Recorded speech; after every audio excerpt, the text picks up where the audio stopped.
Good evening from the Health Education Campus of Case Western Reserve University and the Cleveland Clinic. I'm Chris Wallace of Fox News, and I welcome you to the first of the 2020 presidential debates between President Donald J. Trump and former Vice President Joe Biden.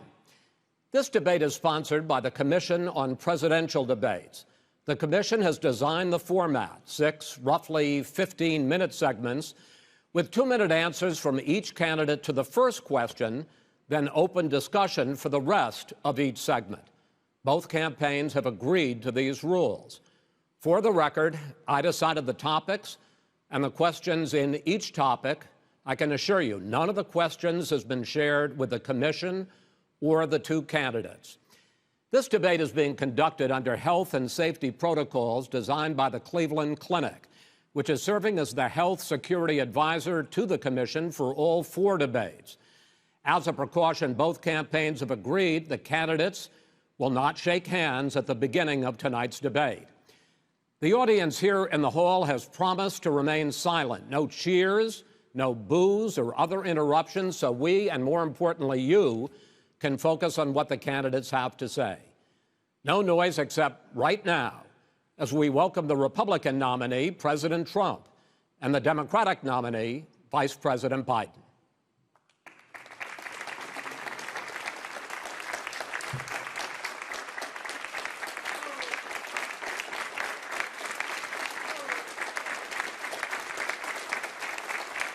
How you doing, man? How are you?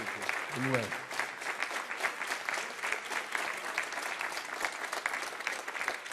Gentlemen, a lot of people have been waiting for this night, so let's get going. Our first subject is the Supreme Court. President Trump, you nominated Amy Coney Barrett over the weekend to succeed the late Ruth Bader Ginsburg on the court. You say the Constitution is clear about your obligation and the Senate's to consider a nominee to the court. Vice President Biden, you say that this is an effort by the president and Republicans to jam through an appointment and what you call an abuse of power. My first question to both of you tonight: why are you right in the argument you make and your opponent wrong? And where do you think a Justice Barrett would take the court? President Trump, in this first segment, you go first, 2 minutes. Thank you very much, Chris. I will tell you very simply, we won the election. Elections have consequences. We have the Senate, we have the White House, and we have a phenomenal nominee, respected by all, top academic, good in every way, In fact, some of her biggest endorsers are very liberal people from Notre Dame and other places. So I think she's going to be fantastic. We have plenty of time, even if we did it after the election itself. I have a lot of time after the election, as you know. So I think that she will be outstanding. She's going to be as good as anybody that has served on that court. We really feel that. We have a professor at Notre Dame, highly respected by all, said she's the single greatest student he's ever had. He's been a professor for a long time at a great school. And we won the election, and therefore we have the right to choose her. And very few people knowingly would say otherwise. And by the way, the Democrats, they wouldn't even think about not doing it. If they had, the only difference is they'd try and do it faster. There's no way they would give it up. They had Merrick Garland, but the problem is they didn't have the election, so they were stopped. And probably that would happen in reverse also. Definitely would happen in reverse. So we won the election, and we have the right to do it, Chris. President Trump, thank you. Same question to you, Vice President Biden. You have 2 minutes. Well, first of all, thank you for doing this, and looking forward to this, Mr. President. Thank you, Joe. The American people have a right to have a say in who the Supreme Court nominee is. And that say occurs when they vote for United States senators and when they vote for the President of the United States. They're not going to get that chance now because we're in the middle of an election already. election has already started. Tens of thousands of people have already voted. And so the thing that should happen is we should wait. We should wait and see what the outcome of this election is, because that's the only way the American people get to express their view is by who they elect as president and who they elect as vice president.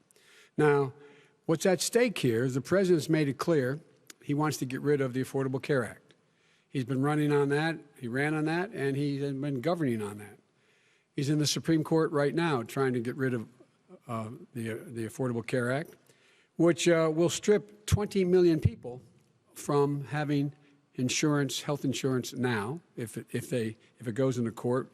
And the justice, and I'm not opposed to the justice. She seems like a very fine person.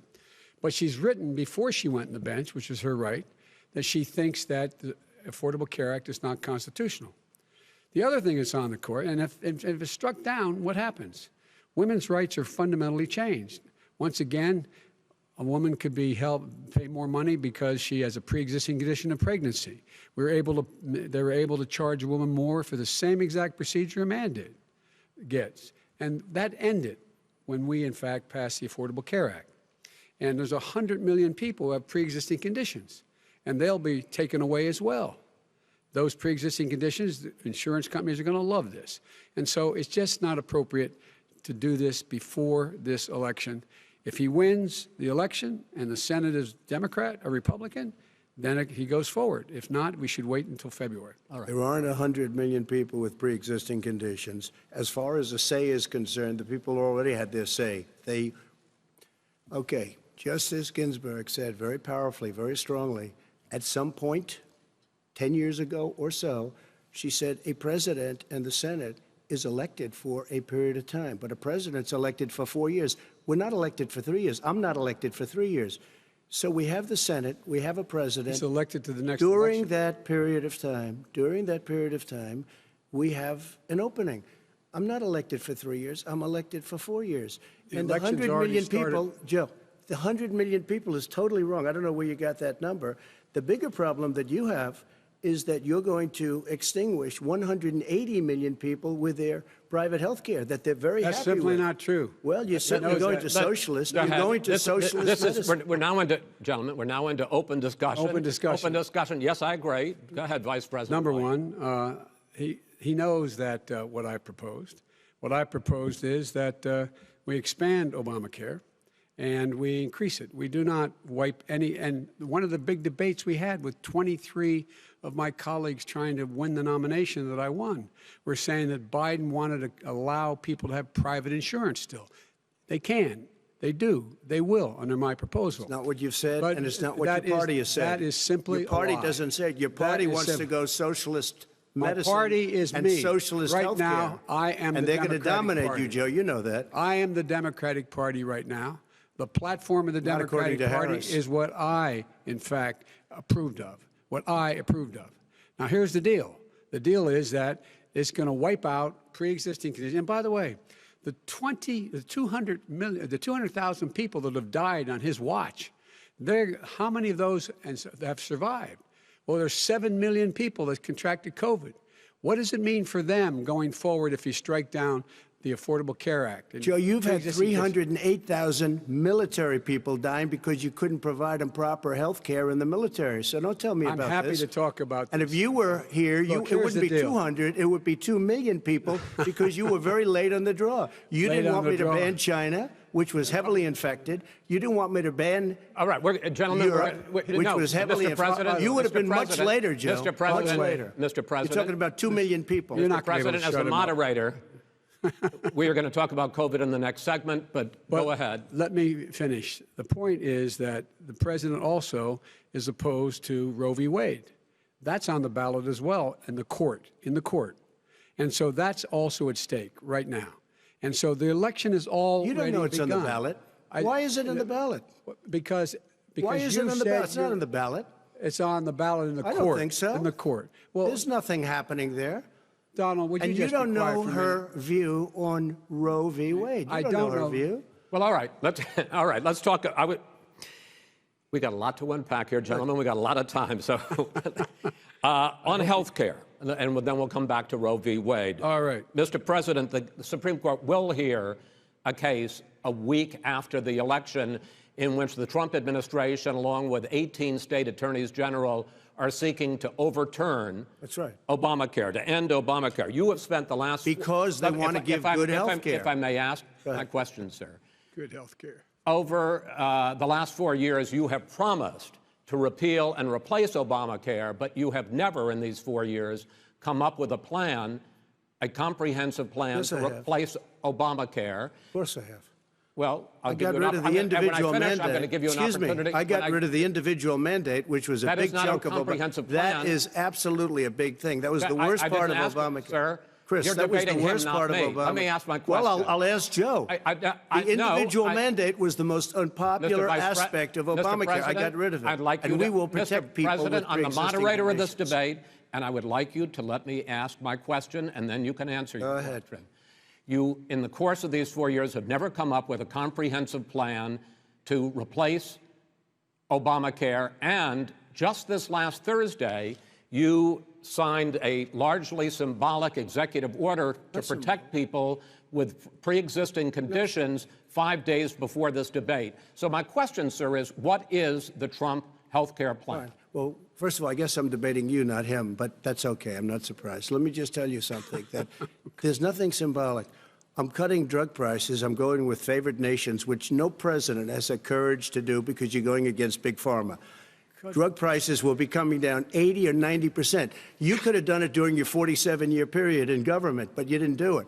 Nobody's done it. So we're cutting health care. All of the things that we've done, insulin. I'll give you an example. Insulin. It was destroying families, destroying people. The cost, I'm getting it for so cheap.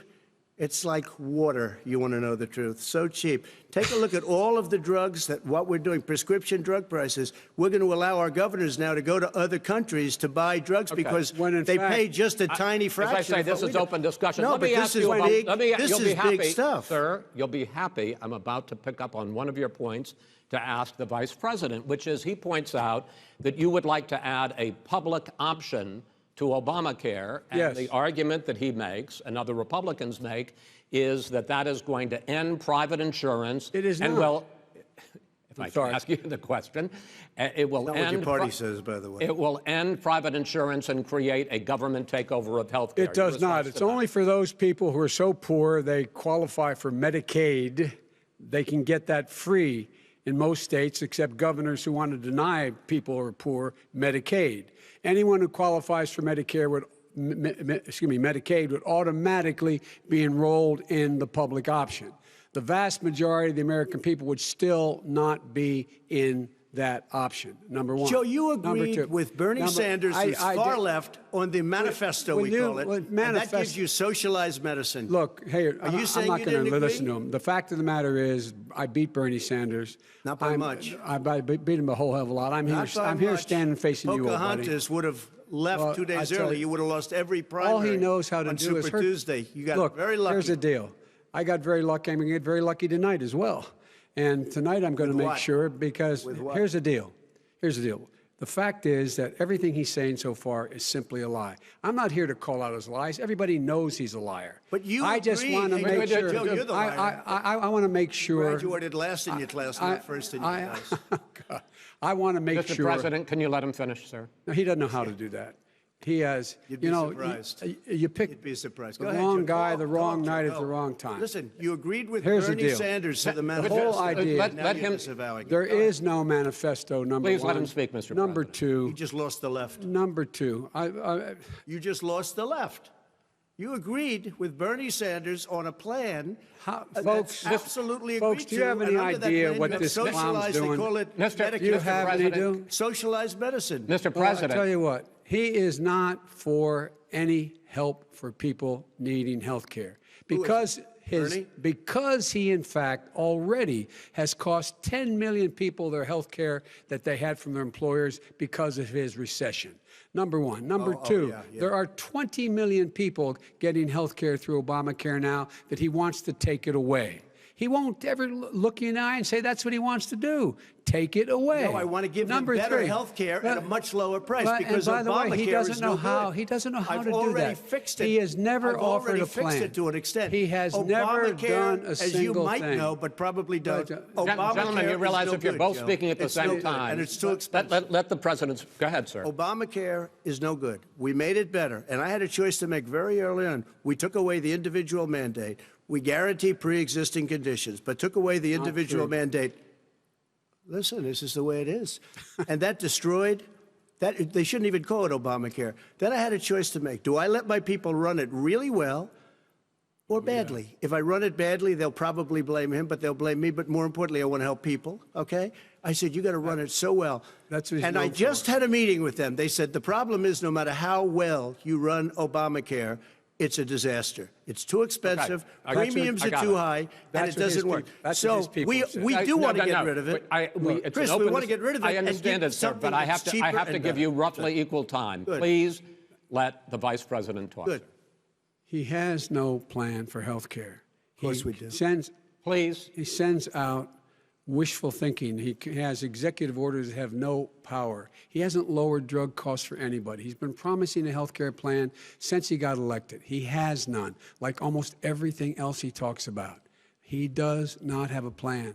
He doesn't have a plan. And the fact is, this man doesn't know what he's talking about. All right. He's I have one final question for you, Sure. Mr. Vice President.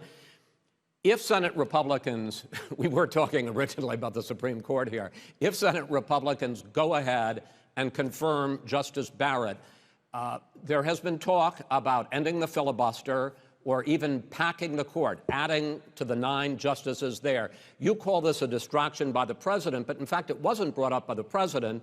It was brought up by some of your Democratic colleagues in the Congress. So my question to you is, you have refused in the past to talk about it. Are you willing to tell the American people tonight whether or not you will support either ending the filibuster or packing the court? Whatever position I take on that, that'll become the issue. The issue is the American people should speak. You should go out and vote. You're in voting now. Vote and let your senators know how strongly you feel. Vote now. Are you going to pack the court? Make sure you, in fact, let people know He doesn't want you're a to answer the senator. question. I'm not going to answer the question Why because wouldn't you answer that because question? the question is the question Supreme Court is Justice, the radical question, left. Will you shut up, man? Listen, who is on your list, Joe? This Who's is on your so list? Right. Gentlemen, I think this we've is ended so this. He's going to pack the court. We have not going to give a list. We have ended this segment. We're going to move on to the second segment. That was really a productive segment, wasn't it? Keep yapping, man. The people understand, Joe. They sure 47 years you've done nothing. They understand. All right. The second subject is COVID-19, which is an awfully serious subject, so let's try to be serious about it. We have had more than 7 million cases of coronavirus in the United States, and more than 200,000 people have died. Even after we produce a vaccine, experts say that it could be months or even years before we come back to anything approaching normal. My question for both of you is, based on what you have said and done so far and what you have said you would do starting in 2021, why should the American people trust you more than your opponent to deal with this public health crisis going forward? In this case, the question goes to you first, sir. 2 minutes uninterrupted. Good luck. 200,000 dead. As you said, over 7 million infected in the United States. We, in fact, have 4% of the world's population, 20% of the deaths. 40,000 people a day are contracting COVID. In addition to that, about between 750 and 1,000 people a day are dying. When he was presented with that number, he said, it is what it is. Well, it is what it is because you are who you are. That's why it is. The president has no plan. He hasn't laid out anything. He knew all the way back in February how serious this crisis was. He knew it was a deadly disease. What did he do? He's on tape as acknowledging he knew it. He said he didn't tell us or give people a warning of it because he didn't want to panic the American people. You don't panic. He panicked. In addition to that, what did he do? He went in and we were insisting that the Chinese, the people we had on the ground in China should be able to go to Wuhan and determine for themselves how dangerous this was. He did not even ask Xi to do that. He told us what a great job Xi was doing. He said we owe him a debt of gratitude for being so transparent with us. And what did he do then? He then did nothing. He waited and waited and waited. He still doesn't have a plan. Wrong. I laid out Sir, back in March exactly it's so what we wrong. should be doing. And I laid out again in July what we should be doing. We should be providing all the protective gear possible. We should be providing the money the House has passed in order to be able to go out and get people the help they need to keep their businesses open schools that cost a lot of money. You should get out of your bunker and get out of the sand trap and get in your golf course and go in the Oval Office and bring together the Democrats and Republicans and fund what needs to be done now to save lives. So if we would have listened to you. You have 2 minutes, sir. If we would have listened to you, the country would have been left wide open. Millions of people would have died, not 200,000, and one person is too much. It's China's fault. It should have never happened. They stopped it from going in, but it was China's fault. And by the way, when you talk about numbers, you don't know how many people died in China. You don't know how many people died in Russia. You don't know how many people died in India. They don't exactly give you a straight count, just so you understand. But if you look at what we've done, I closed it, and you said he's xenophobic. He's a racist, and he's xenophobic because you didn't think I should have closed our country. No, Wait a minute. It's his 2 minutes. You didn't think we should have closed our country because you thought it was terrible. You wouldn't have closed it for another 2 months. By my doing it early, in fact, Dr. Fauci said, President Trump saved thousands of lives. Many of you Democrat governors said, President Trump did a phenomenal job. We worked with the governor. Oh, really? Go take a look. The governors said I did a phenomenal job. Most of them said that. In fact, people that would not be necessarily on my side said that. President Trump did a phenomenal job. We did. We got the gowns. We got the masks. We made the ventilators. You wouldn't have made ventilators. And now we're weeks away from a vaccine. We're doing therapeutics already. Fewer people are dying when they get sick. Far fewer people are dying. We've done a great job. The only thing I haven't done a good job, and that's because of the fake news. No matter what you say to them, they give you bad press on it. It's just fake news. They give you good press. They give me bad press because that's the way it is, unfortunately. But let me just tell you something. I don't care. I've gotten used to it. But I'll tell you, Joe, you could never have done the job that we did. You don't have it in your blood. You could have never done that job. I know how to do the job. I know how to get the job Well, you done. didn't do very well in swine flu. H1N1, you were a disaster. Your own chief of staff said you were a disaster. 14,000 people died, not 200,000. There was no very- economic recession. Sir, you made a There was no lethal recession. disease, You made by a the way. point. Let him answer it. And there was we didn't shut down the economy. This is his economy he's shut down. The reason it's shut down is because, look, you folks at home, how many of you got up this morning and had an empty chair at the kitchen table because someone died of COVID? How many of you were in a situation where you lost your mom or dad and you couldn't even speak to them? You had a nurse holding a phone up so you could, in fact, say goodbye. You would have lost far How more many people. Far more people. And, you would have been and by the way, months late. your own, You were his, months his behind own me, his Joe. own CDC director says we could lose as many as another 200,000 people between now and the end of the year. And he held up. He said, if we just wear a mask, we can save half those numbers. Just a mask. And by the way, in terms of the whole notion of a vaccine. We're for a vaccine, but I don't trust him at all, nor do you. I know you don't. What we trust is a scientist. You don't we trust Dr. Johnson Fauci. & Johnson, Pfizer? And Okay, by the way, gentlemen, let me move on to questions about the future because you both have touched on two of the questions I'm going to ask.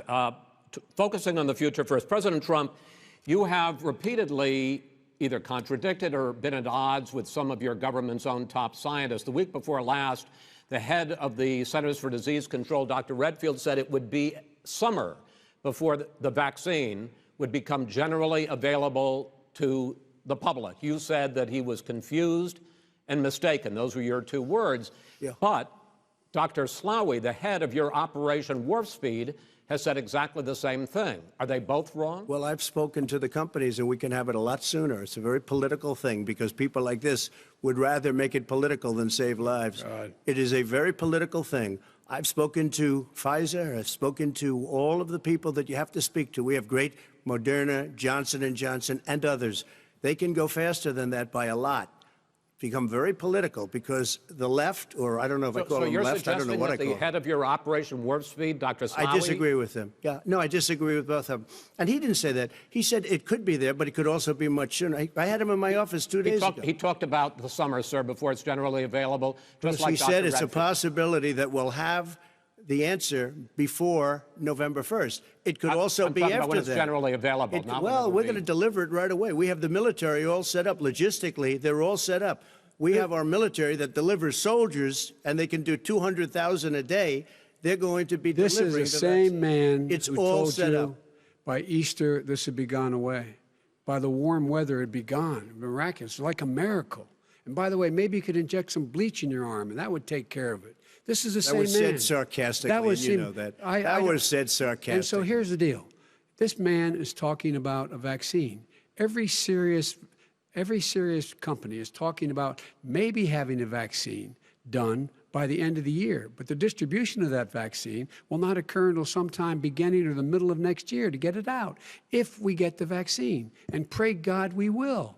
Pray God we will. Mr. Vice President, I want to pick up, though, You'll have on the that. vaccine sooner I want to than pick that. up on this question, though. You say the public can trust the scientists, but they can't trust President Trump. In fact, you said that again tonight. Your running mate, Senator Harris, goes further, saying the public health experts, quote, will be muzzled, will be suppressed. Given the fact that polls already show that people are concerned about the vaccine and are reluctant to take it, are you and your running mate, Senator Harris, contributing to that fear? No more than the question you just asked him. You pointed out. He puts pressure and disagrees with his own scientists. But you're saying Everybody you can't, or knows. Senator And Harris is saying no, you can't trust the scientists. No, you can trust the scientists. She didn't say that. You can't trust She said the public health Did say experts, that. quote, will be muzzled, will be suppressed. Well, that's what he's going to try to do. But there's millions of scientists, there's thousands of scientists out there, like here at this great hospital, that don't work for him. Their job doesn't depend on him. That's not, they're the people, and by the way. I spoke to the scientists that are in charge. By the way. They will have the vaccine very soon. Let him finish. Do you believe for a moment what he's telling you in light of all the lies he's told you about the whole issue relating to COVID? He still hasn't even acknowledged that he knew this was happening, knew how dangerous it was going to be back in February, and he didn't even tell you. He's on record as saying it. He panicked or he just looked at the stock market, one of the two, because guess what? A lot of people died, and a lot more are going to die unless he gets a lot smarter, a lot quicker. So- Mr. President? Did you use the word smart? So you said you went to Delaware State, but you forgot the name of your college. You didn't go to Delaware State. You graduated either the lowest or almost the lowest in your class. Don't ever use the word smart with me. Don't ever use that word. Oh, give me a break. Because you know what? There's nothing smart about you, Joe. 47 years, you've done nothing. let's have this debate. And if We'll you see would have who's had, let me just tell you something, Joe. No, if you would have had the charge of what I was put through, I had to close the greatest economy in the history of our country. And by the way, now it's being built again. see, and we're it's We're going to going get up to the fast. economy in the next segment, sir. Okay. It's going up fast. Okay. Look forward to talking. When it comes to how the virus has been handled so far, the two of you have taken very different approaches, and this is going to affect how the virus is handled going forward by whichever of you ends up becoming the next president. I want to quickly go through several of those. Reopenings. Vice President Biden, you have been much more reluctant than President Trump about reopening the economy and schools. Why, sir? Because he doesn't have a plan. If I were running, I know what the plan is. You've got to provide these businesses the ability to have the money to be able to reopen with the PPE as well as with the sanitation they need. You have to provide that them to Nancy plastic. Pelosi. Well, he's just shush for a minute. Tell it to Nancy Pelosi. And Schumer, by the Brian way, Chuck. Nancy Pelosi and Schumer, they have a plan. He won't even meet with them. The Republicans won't meet with him in the Senate. And he sits on his golf course. And I mean, literally, think about it. You probably play think more than about I it. do, Joe. What about this question of reopenings and the fact? Well, he wants to shut down this country, and I want to keep it open. And we did a great he thing just by admitted shutting he it shut down. it down. Wait a minute, Let Joe. him Let me finish, shut sir. you down for a second, Joe, just for 1 second. He wants to shut down the country. We just went through it. We had to because we didn't know anything about the disease. Now we found that elderly people with heart problems and diabetes and different problems are very, very vulnerable. We learned a lot. Young children aren't. Even younger people aren't. We've learned a lot. But he wants to shut it down. More people will be hurt by continuing. If you look at Pennsylvania, if you look at certain states that have been shut down, they have Democrat governors all. One of the reasons they're shut down is because they want to keep it shut down until after the election on November 3rd. I want to move on to another because subject. it's a I want to move political on to thing. another subject. gotta respond. But those states are not doing well that are shut down which is right gotta now. respond to that. Wants to President shut Trump, down the you whole have country. begun to increasingly question the effectiveness of masks as a disease preventer. And in fact, recently you have cited the issue of waiters touching their masks and touching plates. Are you questioning No, I think the masks efficacy are of okay. of You have masks? to understand, if you look, I mean, I have a mask right here. I put a mask on, when I think I need it.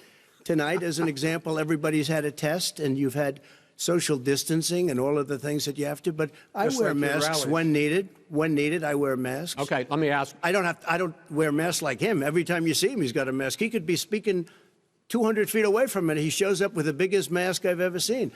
I will say this. Vice President Biden, go ahead, sir. Look, the way to open businesses is give them the wherewithal to be able to open. We provided money. The Congress. But I was asking you, sir, about masks. Well, masks make a big difference. His own head of the CDC said if we just wore masks between now, everybody wore masks in social distance between now and January, we'd probably save up to 100,000 lives.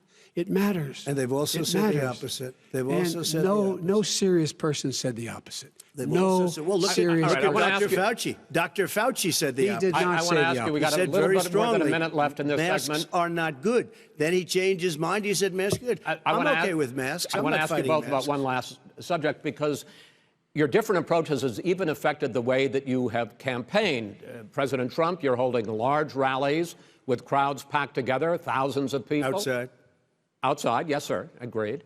Vice President Biden, you are holding much smaller events with Because nobody will show up. people with Well, it's true. Nobody shows up to his rallies. All right. In any case, why you holding the big rallies? Why you not?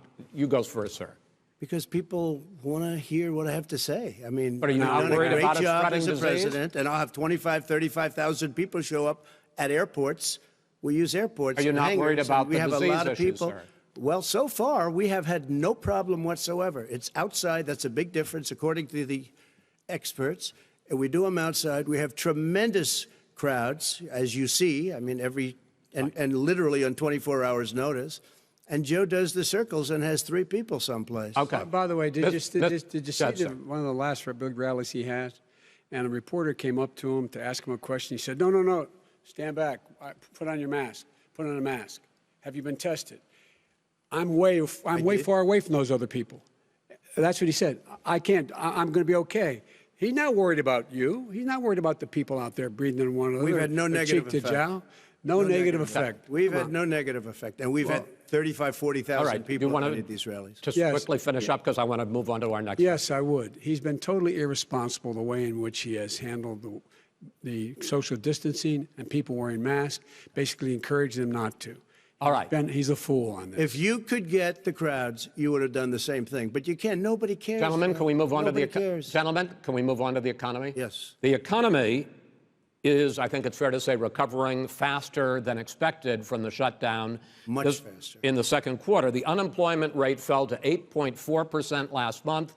The Federal Reserve says the hit to growth, which is going to be there, is not going to be nearly as big as they had expected. President Trump, you say we are in a V-shaped recovery. Vice President Biden, you say it's more of a K-shape. What difference does that mean to the American people in terms of the economy? President Trump, in this segment, you go first. So we built the greatest economy in history. We closed it down because of the China plague. When the plague came in, we closed it down, which was very hard psychologically to do. He didn't think we should close it down, and he was wrong. And again, 2 million people would be dead now instead of still 204,000 people is too much. One person is too much. Should have never happened from China. But what happened is we closed it down, and now we're reopening, and we're doing record business. We had 10.4 million people in a 4-month period that we've put back into the workforce. That's a record the likes of which nobody's ever seen before. And he wants to close down he will shut it down again. He will destroy this country. You know, a lot of people, between drugs and alcohol and depression, when you start shutting it down, you take a look at what's happening at some of your Democrat-run states where they have these tough shutdowns. And I'm telling you, it's because they don't want to open it. One of them came out last week. You saw that. Oh, we're going to open up on November 9th. Why November 9th? Because it's after the election. They think they're hurting us by keeping them closed. They're hurting people. People know what to do. They can social distance. They can wash their hands. They can wear masks. They can do whatever they want. But they got to open these states up. When you look at North Carolina, when you look, and these governors are under siege, Pennsylvania, Michigan, and a couple of others, you got to open these states up. It's not fair. You're talking about almost it's like being in prison. And you look at what's going on with divorce, look at what's going on with alcoholism and drugs. It's a very, very sad thing. And he'll close down the whole country. This guy will close down the whole country and destroy our country. Our country is coming back incredibly well, setting records as it does it. We don't need somebody to come in and say, let's shut it down. All right. Your 2 minutes, sir. We're now moved to you. As I said, posing the question, the president says it's a V-shaped recovery. You say it's a K-shaped recovery. What's the difference? The difference is millionaires and billionaires like him in the middle of the COVID crisis have done very well.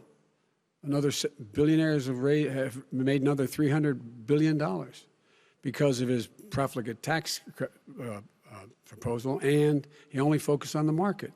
But you folks at home, you folks living in Scranton and Claymont and all the small towns and working class towns in America, how well are you doing?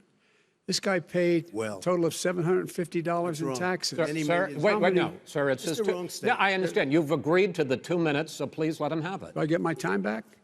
The fact is that he has, in fact, worked on this in a way that he's going to be the first president of the United States to leave office having fewer jobs in his administration than when he became president.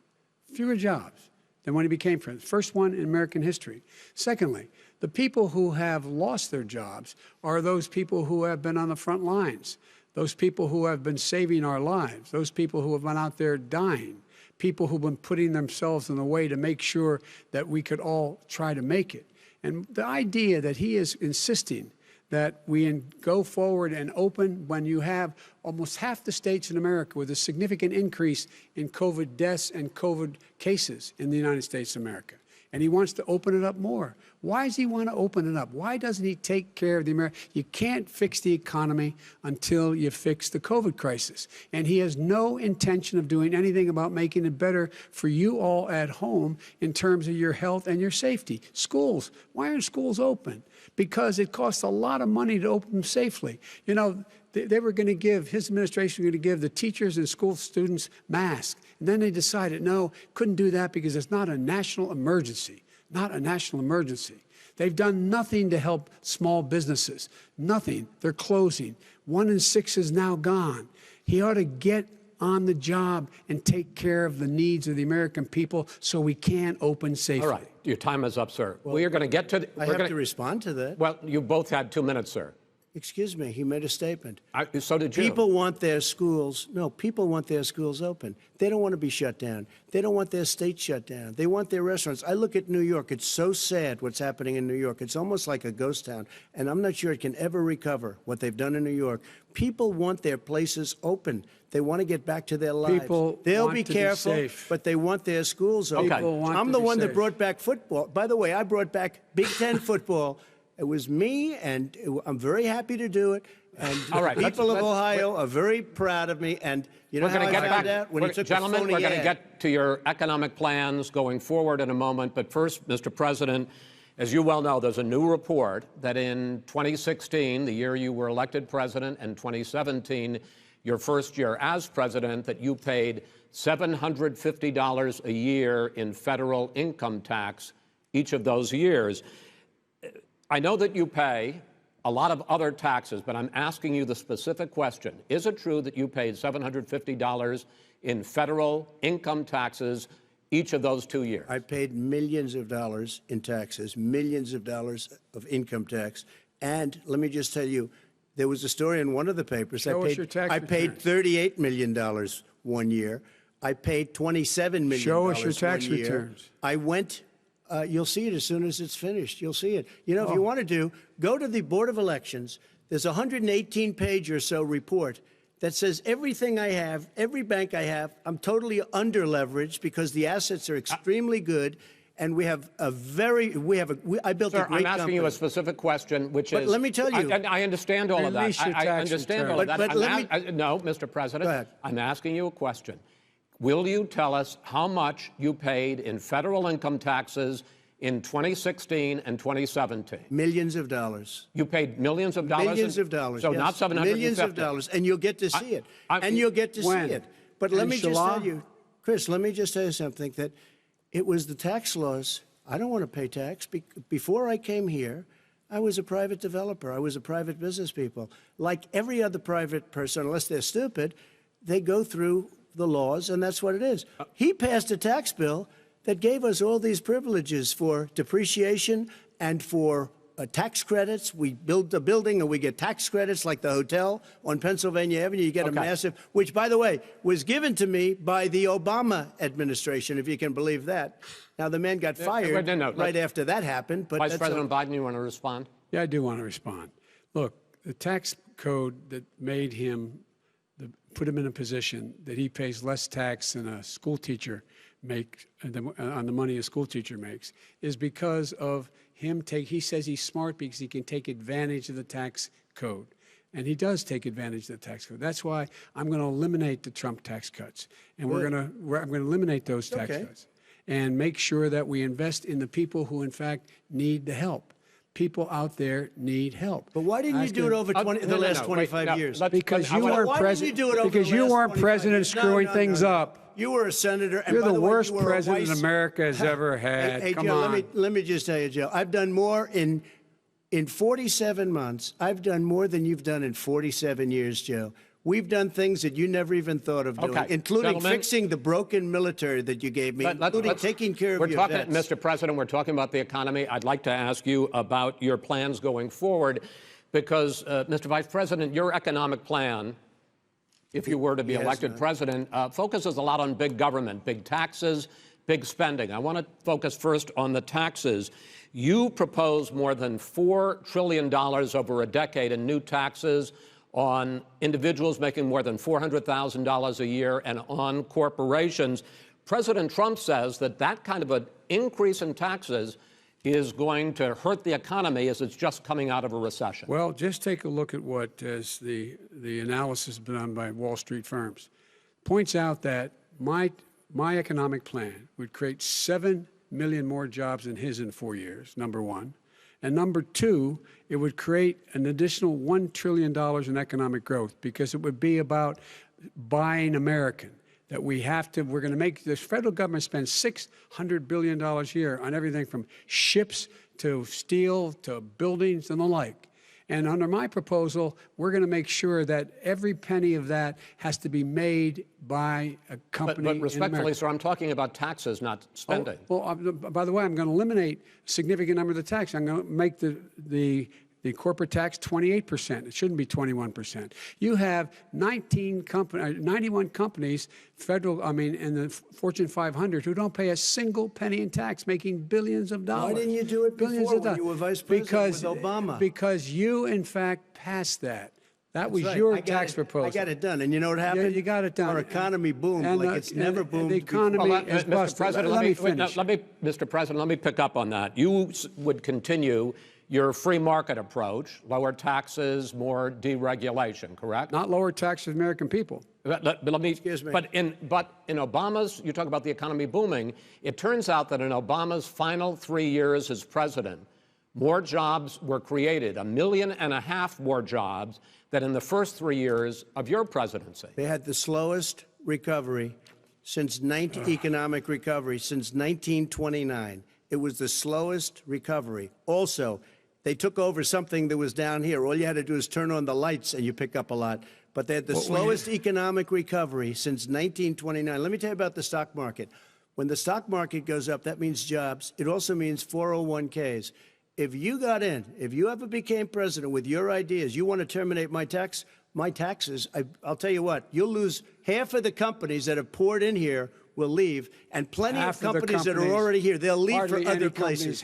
They will leave, and you will have a depression, the likes of which you've never seen. Look, we inherited the worst recession short of a depression in American history. I was asked to bring it back. We were able to have an economic recovery that created the jobs you're talking about. We handed him a booming economy. He blew it. It wasn't booming. Blew it. He blew it. It wasn't booming. It was the weakest recovery since 1929. Is it fair to say he blew it when fact, when there was record low unemployment before COVID? Yeah, but because what he did, even before COVID, manufacturing went in the hole. Manufacturing went in the hole. Excuse me, Chris. Wait. Number two. Chris. Number three. They said it would take. No, you were number two. No. Chris. They said it would take a miracle to bring back manufacturing. I brought back 700,000 jobs. They brought back nothing. They gave up on manufacturing. Part of my standard fare. I'm the guy that brought back the automobile industry. All right, let him. We brought back. I was asked to bring back Chrysler and General Motors. We brought them back right here in the state of Ohio and Michigan. He blew it. They're gone. He blew it. And in fact, they're going. Ohio had the best year it's ever had last year. Michigan had the best year they've ever had. That is not true. Many car companies came in from Germany, from Japan, went to Michigan, went to Ohio. They're not having. And they didn't come in with you. Mr. Vice President, go ahead. And so you take a look at what he's actually done. He's done very little. His trade deals are the same way. He talks about these great trade deals. You know, he talks about the art of the deal. China's perfected the art of the steal. We have a higher deficit with China now than we did before. We have the highest trade deficit with Mexico. China ate your lunch, down 18%. China ate your lunch, Joe, and no wonder your son goes in and he takes out billions of dollars, to manage. He makes millions of dollars. And also, while we're at it, why is it, just out of curiosity, the mayor of Moscow's wife gave your son $3.5 million. What did he do to deserve it? What did he do with Burisma to deserve $183,000? None of that is true. Let him answer. None of that is true. Oh, really? He didn't get $3.5 million? Mr. President, Mr. President, please. Totally discredited. Totally discredited. And by the way, well, wait, he didn't get $3.5 million, Joe? Mr. Vice, he got $3.5 million. That is not true. Oh, really? Mr. President, it's an open discussion, please. It's a fact. Well, you have raised an issue. Let the Vice President answer. Discredited. Did Burisma pay him $183,000 a month with no experience in energy? Mr. President, my son did nothing wrong at Burisma. I think he did. Mr. President, let him answer. He doesn't want to let me answer because he knows I have the truth. His position has been totally, thoroughly discredited. By who? The media? By everybody. Well, by the media, by our allies, by the World Bank, by everyone has discredited. Matter of fact, even the people who testified under oath. So let me ask you this, Joe. No, go ahead, Mr. I'm listening to you. He got $3.5 million from Moscow. He testified under oath in his administration, said, I did my job and I did it very well. Oh, really? I did it honorably. I'd like to know who they are. Well, I'll give you the list of the people who testified. No, go ahead, sir. Sure, you've already fired most of them because they did a good job. Some people don't do a good job. With you, go ahead. Wait a minute. You get the final word, Mr. Well, it's hard to get any word in with this clown. Excuse me. Hey, let me just say to you. No. Mr. President. $3.5 million, Joe. That is simply Why did he deserve $3.5 million from Moscow? Look, here's the deal. We want to talk about families and ethics. I don't want to do that.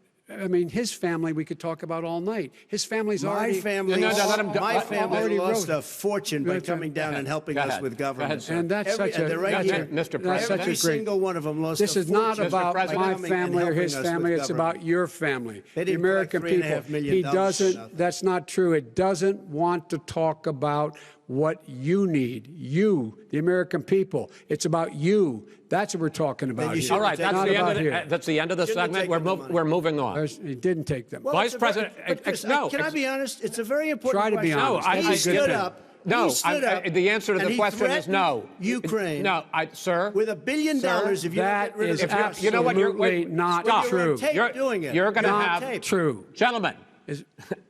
I hate to raise my voice, but it seems to be, why should I be different than the two of you?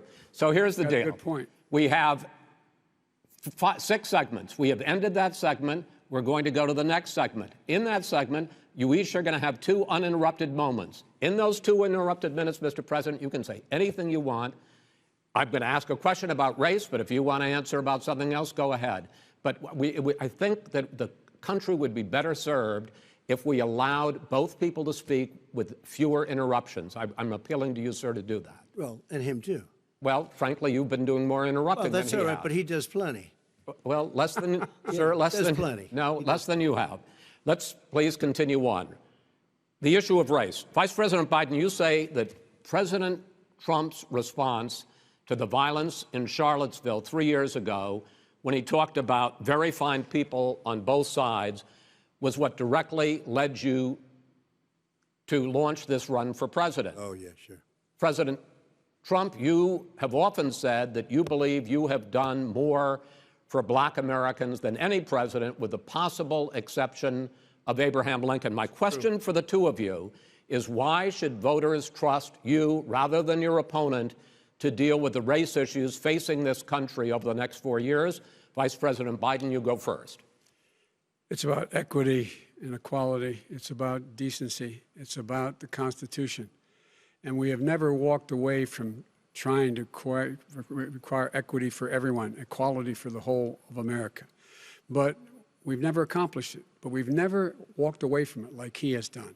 It is true. The reason I got in the race is when those people, close your eyes, remember what those people looked like coming out of the fields carrying torches, their veins bulging, just spewing anti-Semitic bile, and accompanied by the Ku Klux Klan. A young woman got killed. And they asked the president what he thought. He said there were very fine people on both sides. No president has ever said anything like that. It is who's now, 2 minutes, sir. Second point I'd make to you is that when Floyd was killed, when Mr. Floyd was killed, there was a peaceful protest in front of the White House. What did he do? He came out of his bunker, had the military use tear gas on him so he could walk across to a church and hold up a Bible. And then what happened after that? The bishop of that very church said that it was a disgrace. The general who was with him said all he ever wants to do is divide people, not unite people at all. This is a president who has used everything as a dog whistle to try to generate racist hatred, racist division. This is a man who, in fact, you talk about helping African Americans. 1 in 1,000 African Americans has been killed because of the coronavirus. And if he doesn't do something quickly, by the end of the year, 1 in 500 will have been killed. 1 in 500 African Americans. This man is a savior of African Americans. This man cares at all. This man's done virtually nothing. Look, the fact is that you have to look at what he talks about. You have to look at what he did. And what he did has been disastrous for the African-American community.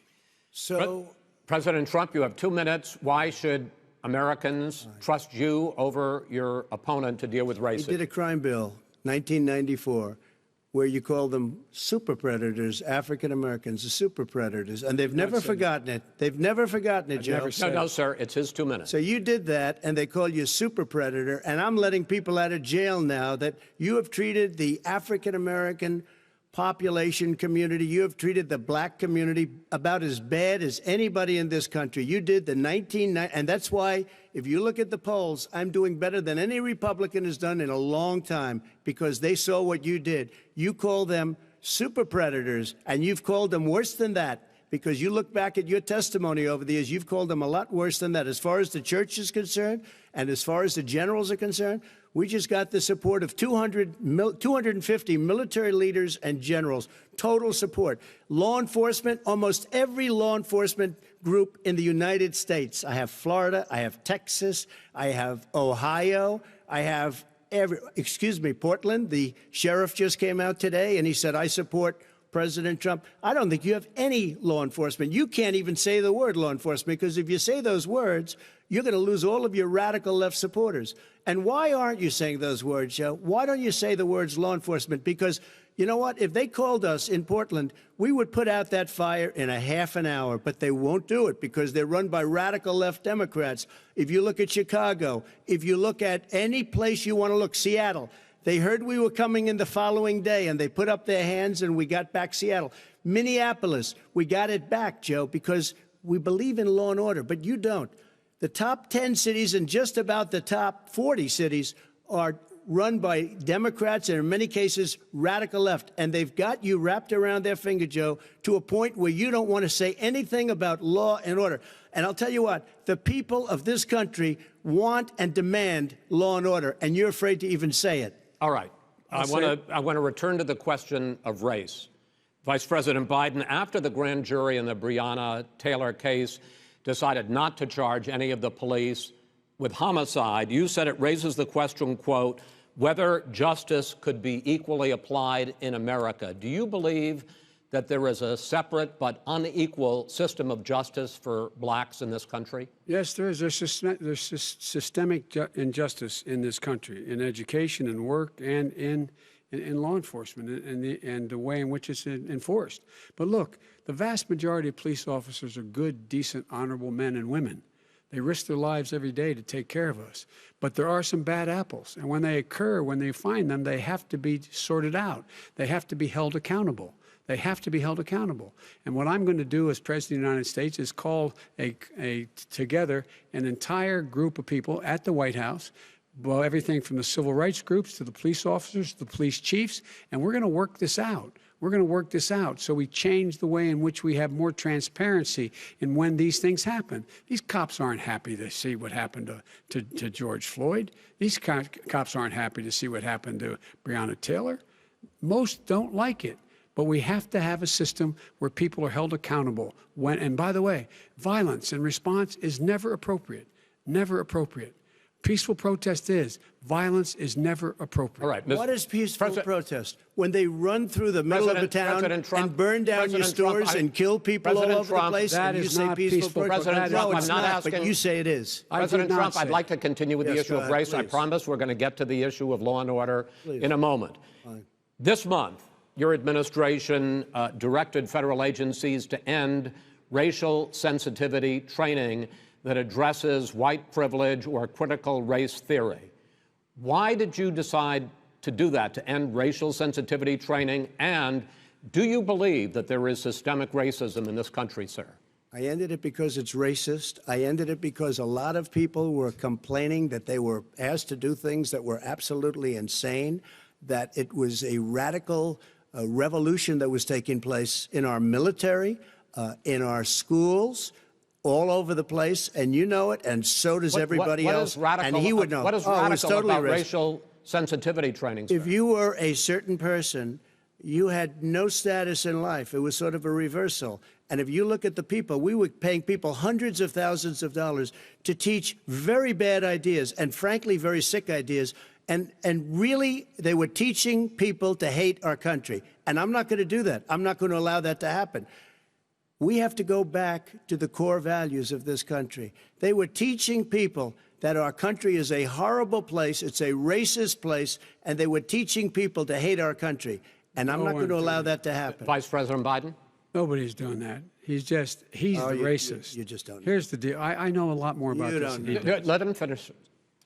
The fact is that there is racial insensitivity. People have to be made aware of what other people feel like, what insults them, what is demeaning to them. It's important to people know. They don't want to. Many people don't want to hurt other people's feelings, but it makes a big difference. It makes a gigantic difference in the way a child is able to grow up and have a sense of self-esteem. It's a little bit like how this guy and his friends look down on so many people. They look down their nose on people like Irish Catholics like me and grew up in Scranton. They look down on people who don't have money. They look down on people who are of a different faith. They look down on people who are a different color.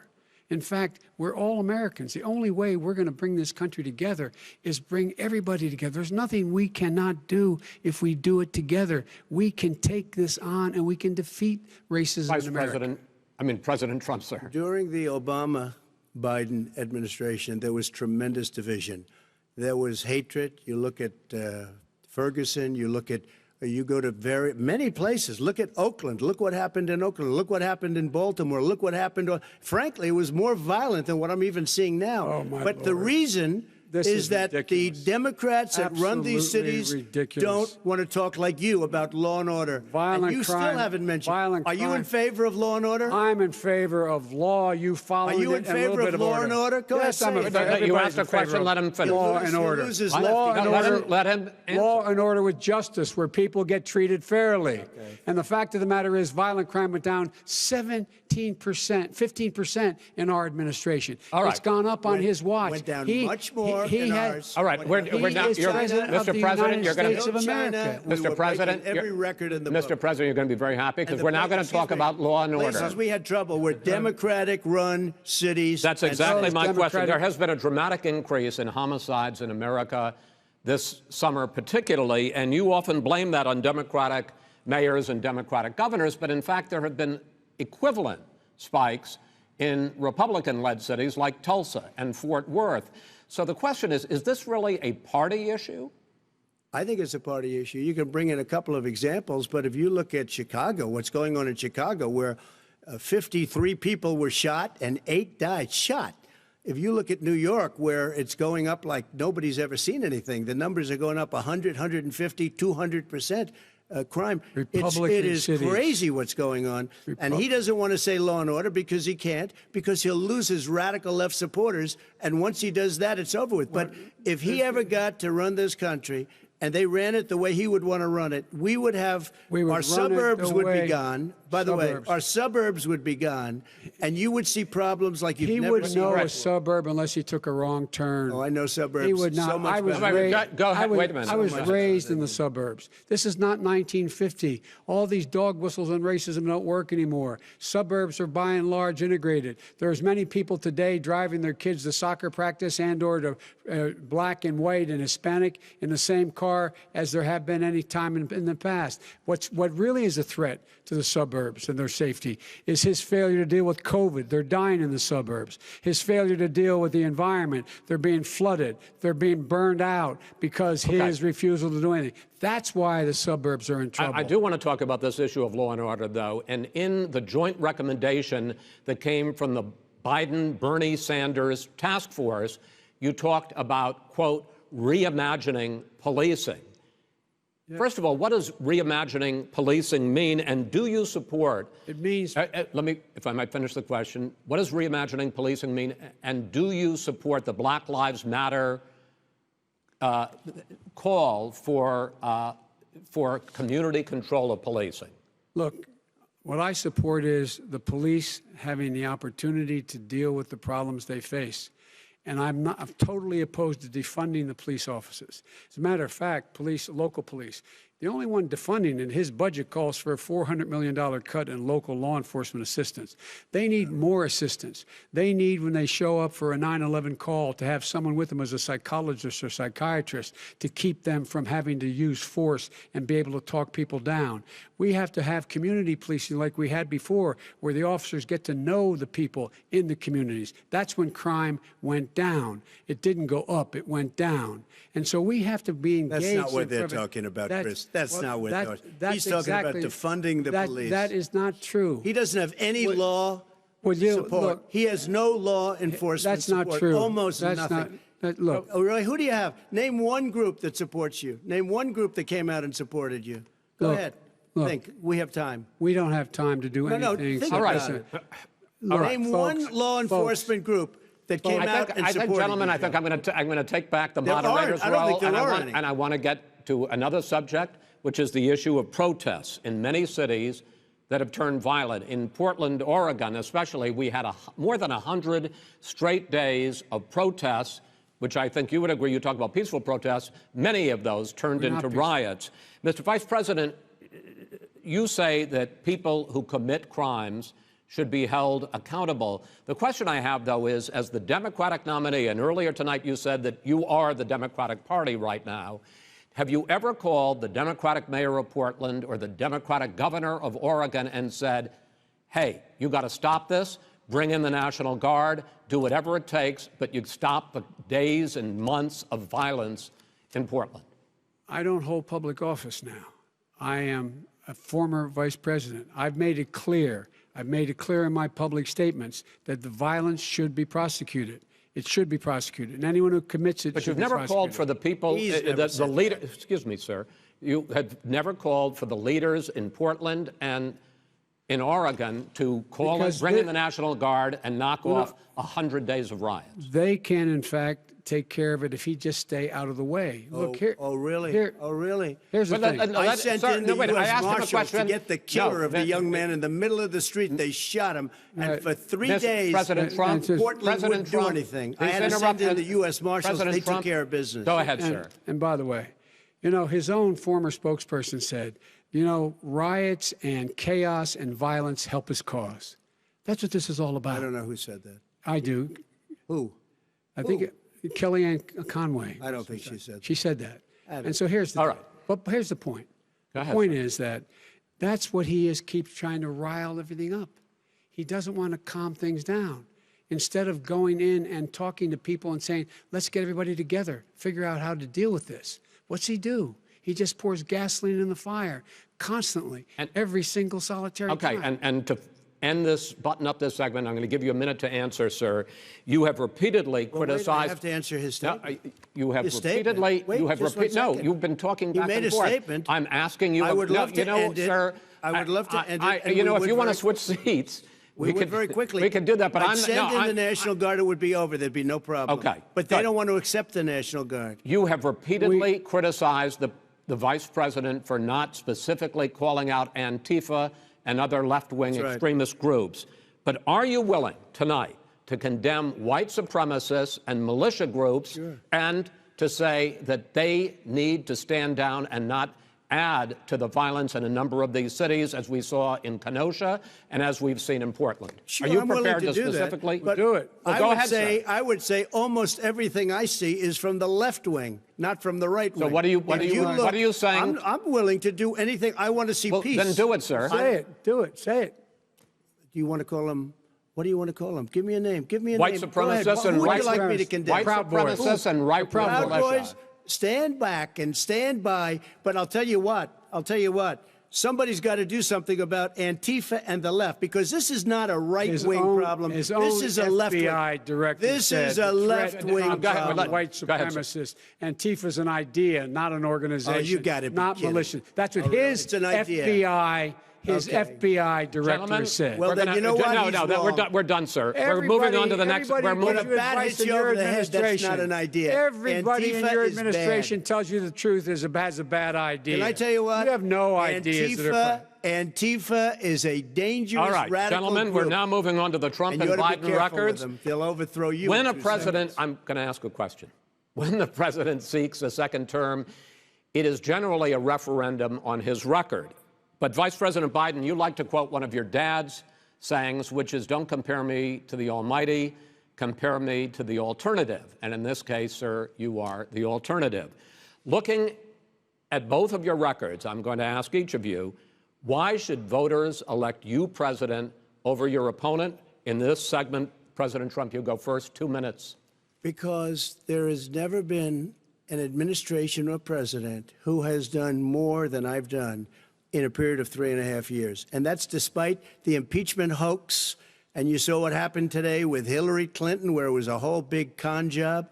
But despite going through all of these things, where I had to fight both flanks and behind me and above, there has never been an administration that's done what I've done. The greatest, before COVID came in, the greatest economy in history, lowest unemployment numbers. Everything was good. Everything was going. And by the way, there was unity going to happen. People were calling me for the first time in years. They were calling and they were saying, it's time maybe. And then what happened? We got hit, but now we're building it back up again.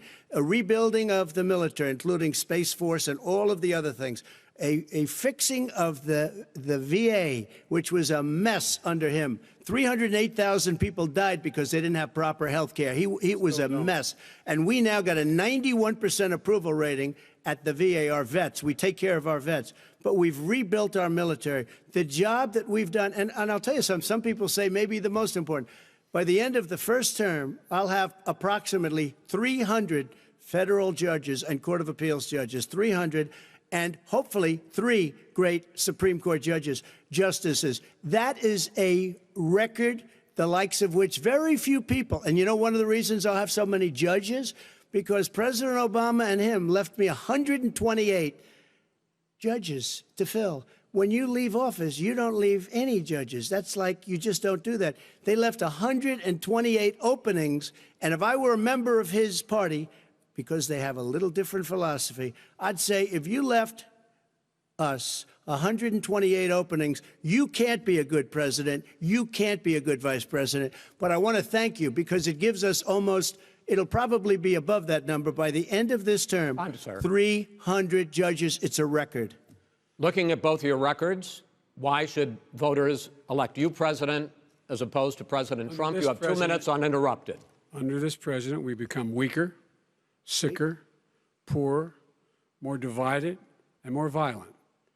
When I was vice president, we inherited a recession. I was asked to fix it. I did. We left him a booming economy, and he caused a recession. With regard to being weaker, the fact is that I've gone head-to-head with Putin and made it clear to him we're not going to take any of his stuff. He's Putin's puppy. He still refuses to even say anything to Putin about the bounty on the heads of American soldiers. Your son got $3.5 million.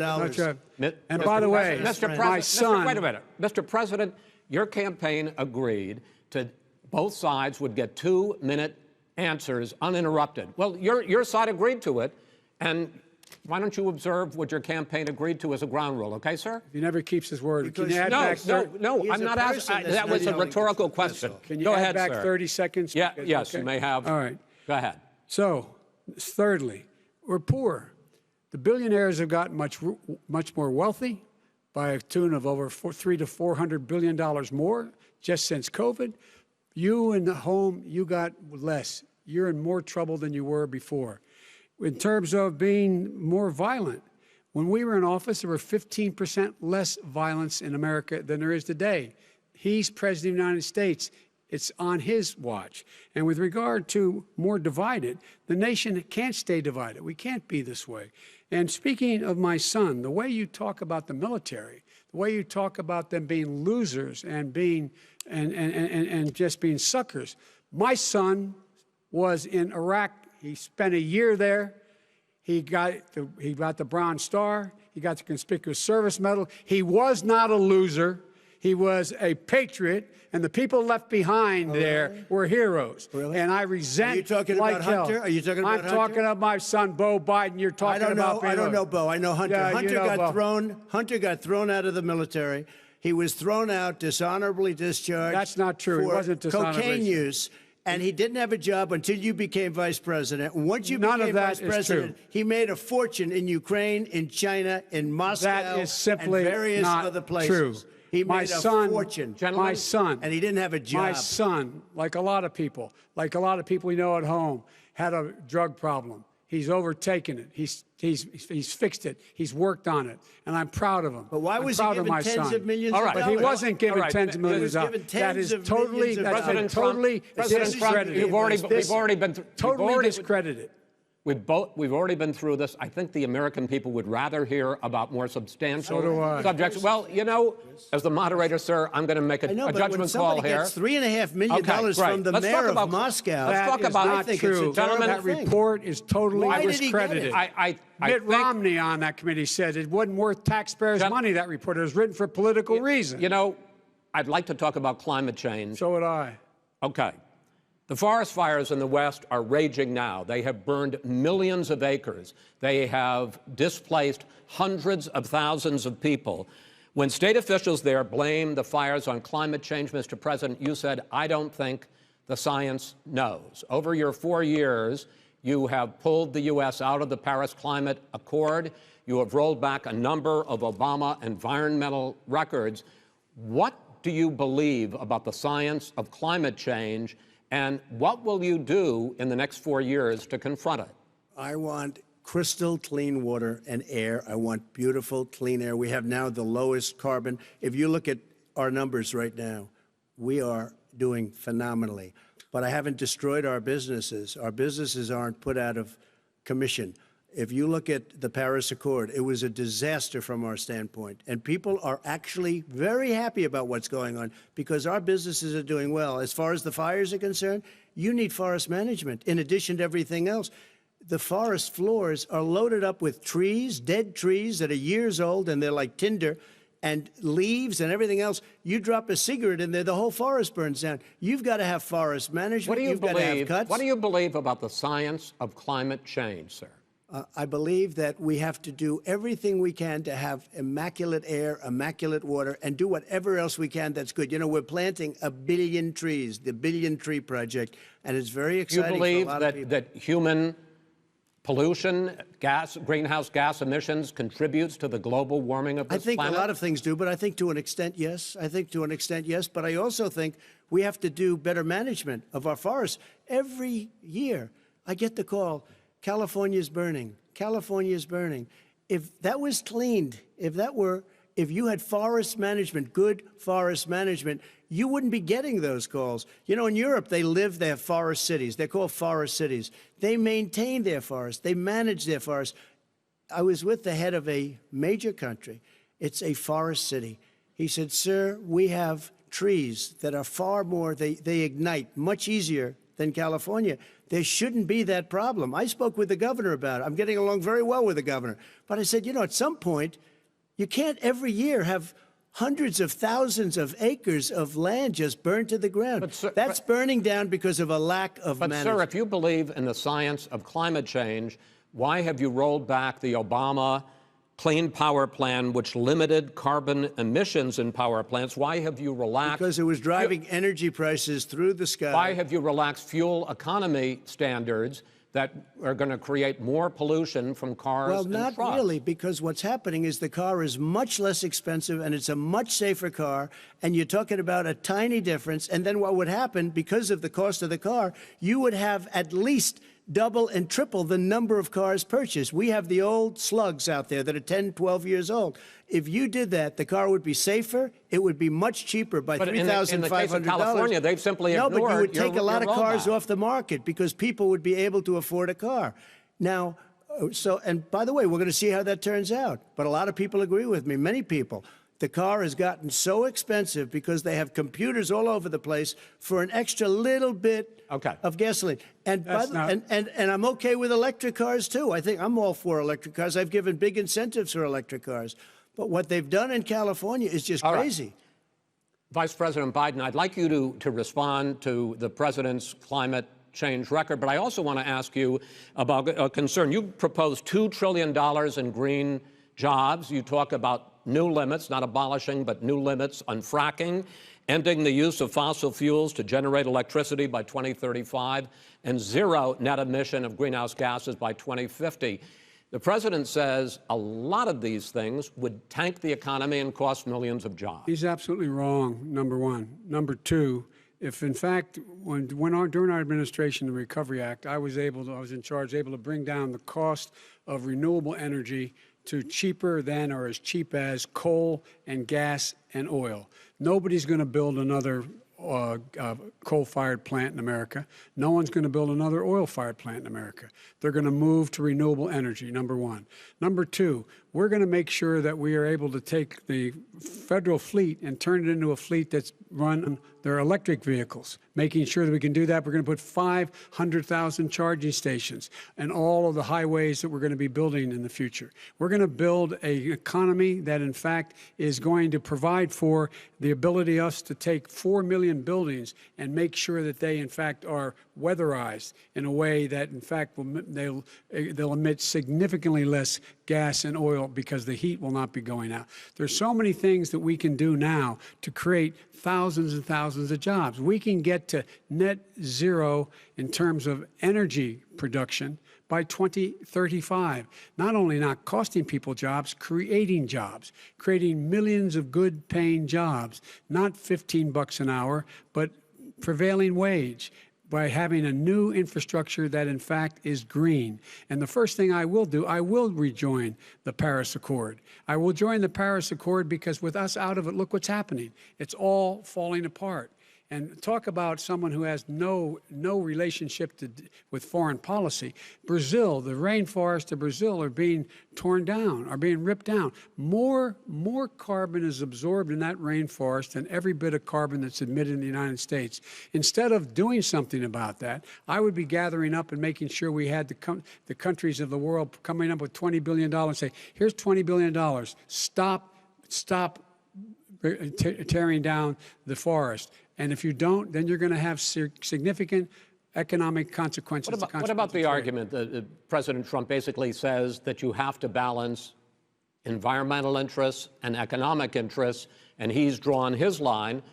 Well, he hadn't drawn a line. He still, for example, makes sure that he wants to make sure that methane's not a problem. You can now emit more methane without it being a problem. Methane. This is a guy who says that you don't have to have mileage standards for automobiles that exist now. This is a guy who says that, well, the fact that it's all true. And here's the deal. He's talking about the Green New Deal, and it's not $2 billion or $20 billion, as you said. It's $100 trillion. I'm talking about where they want to rip down buildings and rebuild the building. No, it's the dumbest, most ridiculous. Where airplanes are out of business, where two-car systems are out, where they want to take out the cows too. You know, that's not true either, right? This is a $100 trillion. Look, that's more money than our country could make in 100 years if we're not going to. The case. All right, let me destroy our because country. I actually wait a minute, sir. I actually have studied your plan, and it includes upgrading 4 million buildings, weatherizing 2 million homes over 4 years, building 1.5 million energy-efficient homes. So the question becomes: the president is saying, I think some people who support the president would say that sounds like it's going to cost a lot of money and hurt the economy. What it's going to do is going to create thousands and millions of jobs, good-paying jobs. Let him finish, sir. He doesn't know how to do that. $100 billion. The fact is, it's going to create millions of good-paying jobs, and these tax incentives for people to weatherize, which he wants to get rid of. It's going to make the economy much safer. Look how much we're paying now to deal with the hurricanes. By the way, he has an answer for hurricanes. He said maybe we should drop a nuclear weapon on them. They may. I never said that. That's at all. He did say. You made it up. And here's the deal. You make up. We are going to be in a position where we can create hard, good jobs by making sure the environment is clean and we all are in better shape. We spend billions of dollars now, on floods, hurricanes, rising seas.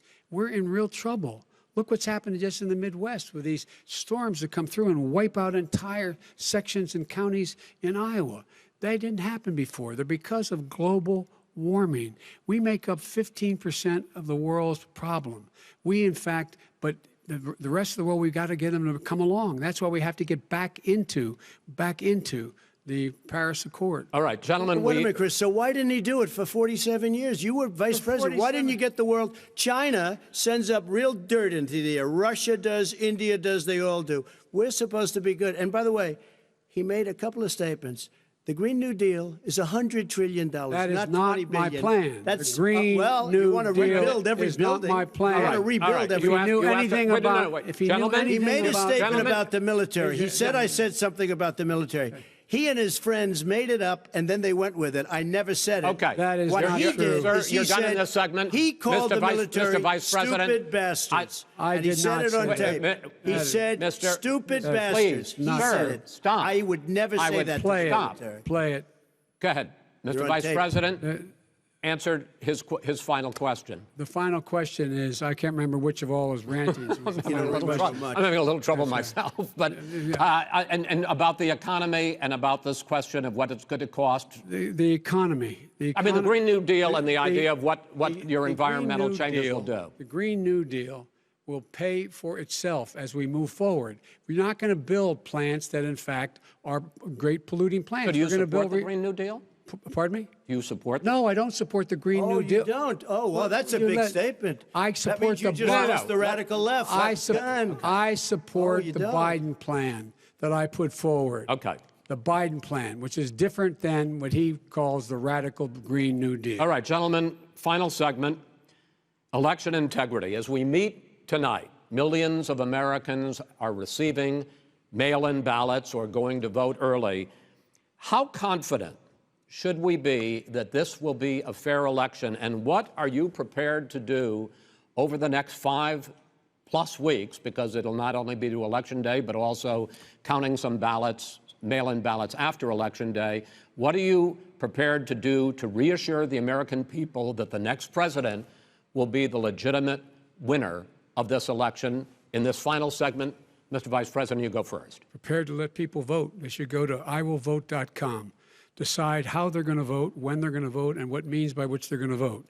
His own Homeland Security Director, and as well as the FBI Director, says there is no evidence at all that mail-in ballots are a source of being manipulated and cheating. They said that. The fact is that there are going to be millions of people because of COVID that are going to be voting by mail-in ballots, like he does, by the way. He sits behind the Resolute desk and sends his ballot to Florida, number one. Number two, we're going to make sure that those people who want to vote in person are able to vote, because enough poll watchers are there to make sure they can socially distance. The polls are open on time, and the polls stay open until the votes are counted.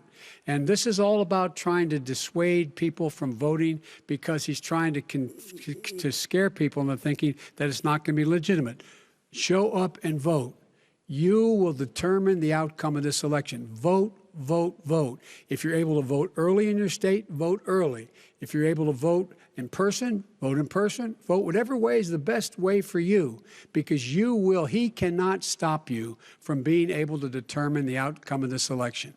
And in terms of whether or not, when the votes are counted, and they're all counted, that will be accepted. If I win, that will be accepted. If I lose, that'll be accepted. But by the way, if in fact he says he's not sure what he's going to accept, well, let me tell you something. It doesn't matter, because if we get the votes, it's going to be all over. He's going to go. He can't stay in power. It won't happen. It won't happen. So vote. Just make sure you understand you have it in your control to determine what this country is going to look like the next 4 years. Is it going to change, or you get 4 more years of these lies? Mr. President, 2 minutes. So when I listened to Joe talking about a transition, there's been no transition from when I won. I won that election. And if you look at crooked Hillary Clinton, if you look at all of the different people, there was no transition, because they came after me trying to do a coup. They came after me spying on my campaign. They started from the day I won, and even before I won, from the day I came down the escalator with our First Lady. They were a disaster. They were a disgrace to our country. And we've caught them.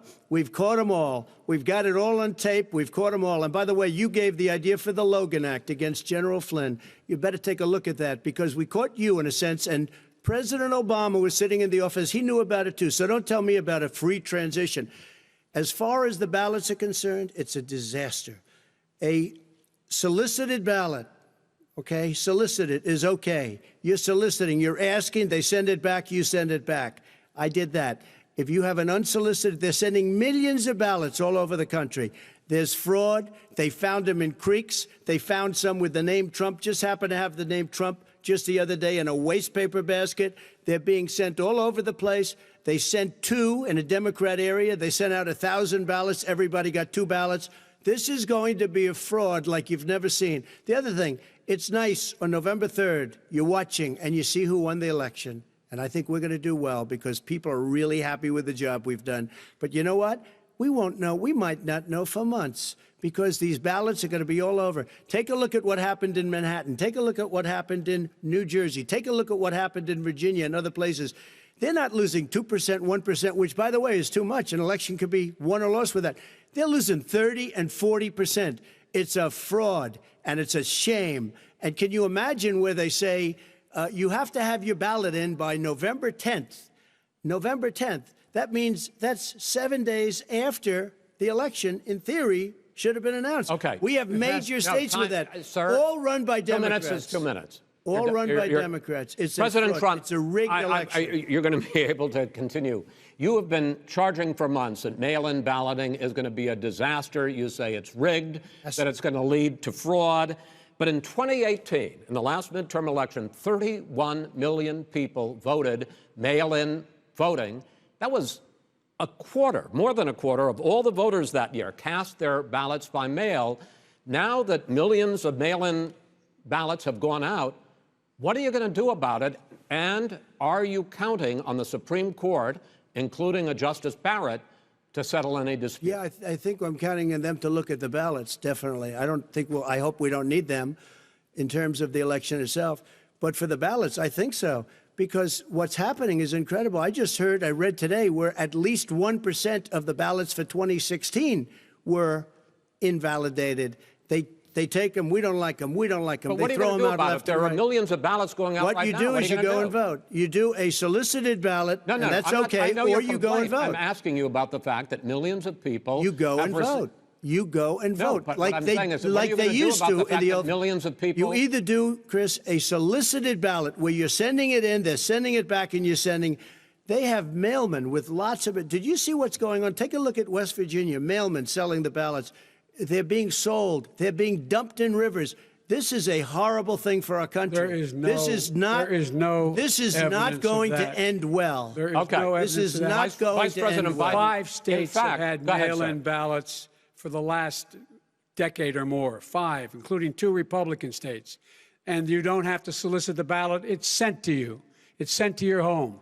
What they're saying is that it has to be a postmark by by election day. If it doesn't get in till the 7th, 8th, 9th, it still should be counted. He's just afraid of counting the votes because he knows You're what the wrong. outcome You're is. wrong. No, I want to continue with you on I this, love counting Vice the President votes. Biden. Because Chris, he's so wrong when he makes a statement like that. Excuse me, Vice President Biden. The biggest problem, in fact, over the years with mail-in voting has not been fraud historically. It has been that sizable numbers, sometimes hundreds of thousands of ballots are thrown out because they have not been properly filled out, or there is some other irregularity, or they missed the deadline. So the question I have is, are you concerned that the Supreme Court with a Justice Barrett will settle any dispute? I'm concerned that any court would settle this because here's the deal. When you get a ballot and you fill it out, you're supposed to have an affidavit. If you didn't know, you have someone say that this is me. You should be able to, if in fact you can verify that's you before the ballot is thrown out, that's sufficient to be able to count the ballot because someone made a mistake and not dotting the correct I. Who they voted for, testify, say who they voted for, say it's you. That is totally legitimate.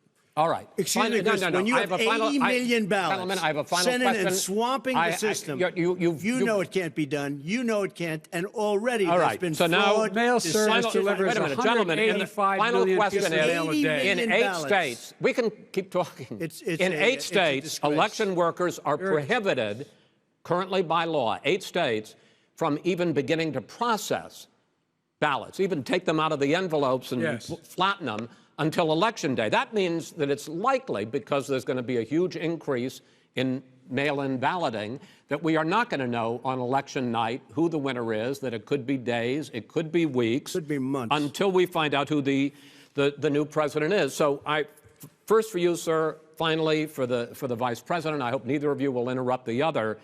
Will you urge your supporters to stay calm during this extended period, not to engage in any civil unrest? And will you pledge tonight that you will not declare victory until the election has been independently certified? President Trump, you go first. I'm urging my supporters to go into the polls and watch very carefully, because that's what has to happen. I am urging them to do it. As you know, today there was a big problem. In Philadelphia, they went in to watch. They're called poll watchers, a very safe, very nice thing. They were thrown out. They weren't allowed to watch. You know why? Because bad things happen in Philadelphia, bad things.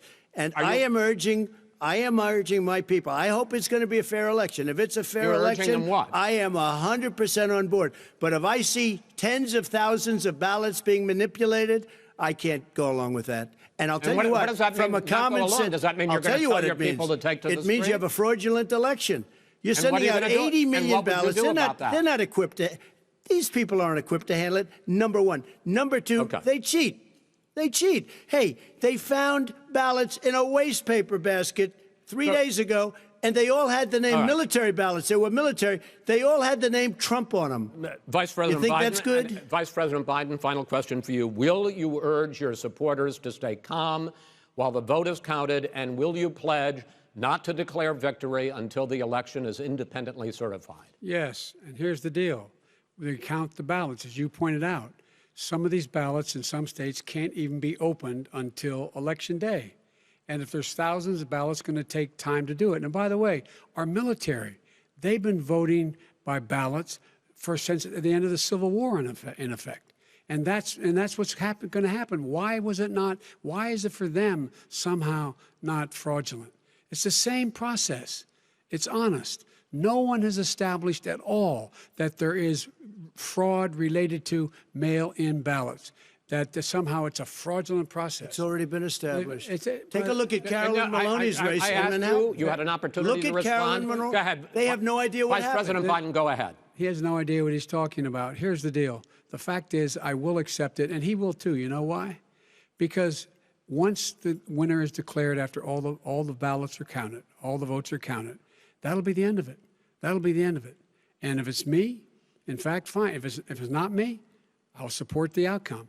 And I'll be a president not just for the Democrats. I'll be a president for Democrats and Republicans. And this guy, I want to see an honest ballot count. Gentlemen, you say that's the end of it? This is the end of this debate? Honest ballot count. We're going to leave it there. To be continued as in more debates as we go on. President Trump, Vice President Biden, it's been an interesting hour and a half. I want to thank you both for participating in the first of 3 debates that you have agreed to engage in. We want to thank Case Western Reserve University and the Cleveland Clinic for hosting this event. The next debate, sponsored by the Commission on Presidential Debates, will be 1 week from tomorrow, October 7th, at the University of Utah in Salt Lake City. The 2 vice presidential nominees, Vice President Mike Pence and Senator Kamala Harris, will debate at 9 p.m. Eastern that night. We hope you watch. Until then, thank you and good night.